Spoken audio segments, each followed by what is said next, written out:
Well, a lot of us understand what post-traumatic stress is. Post-traumatic stress disorder is a fairly common understanding in the world, but not too many people actually know what's on the other side of trauma, and that is post-traumatic growth. We're really familiar with a lot of the research and indicators about PTSD, but not too many people have actually heard about post-traumatic growth.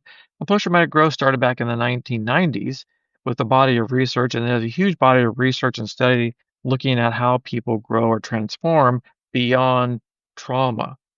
And so, this perspective of post traumatic growth frees us from the idea that healing simply means you got to get back to normal. It reminds us that while distress is very real and it must be treated, growth can be quietly unfolding right alongside of it. Post traumatic stress is involves debilitating symptoms such as things like anxiety or flashbacks. And there's oftentimes an avoidance of anything that looks or feels or smells like trauma. Those are called triggers. And it's basically describing psychological distress or impairments that come as a result of a crisis or trauma that we've gone through. Post traumatic growth, on the other side, the counterpoint of it, means that we have had a profound, positive psychological change after a struggle with a challenging life circumstance. It's about finding new meanings and strength. Sometimes, unfortunately, we often think that PTSD and PTG or post traumatic growth are different ends of the continuum. Like we have post traumatic stress here and post traumatic growth here, and really not like that at all. They're not mutually exclusive. It's often like two rails on a railroad and a railroad track.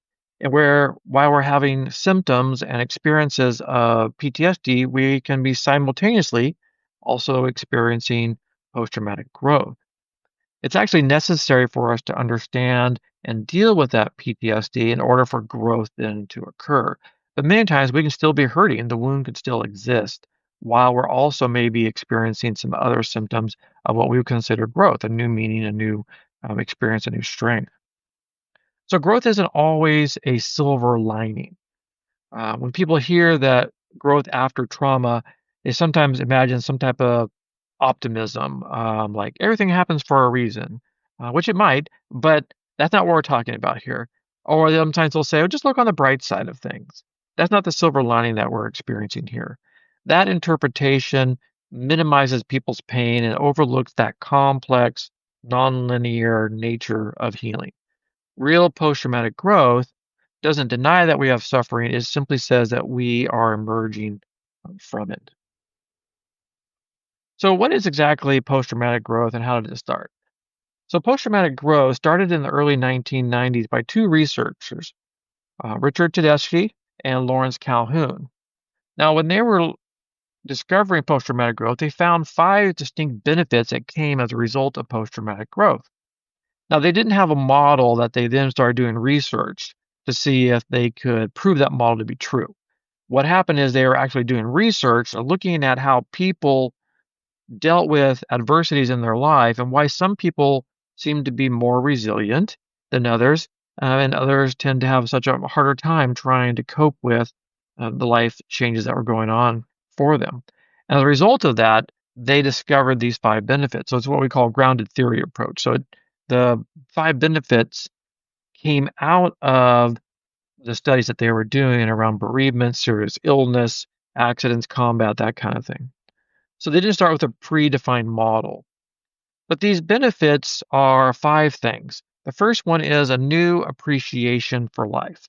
Number two is closer or more meaningful relationships. Number three is a recognition of new possibilities in my life.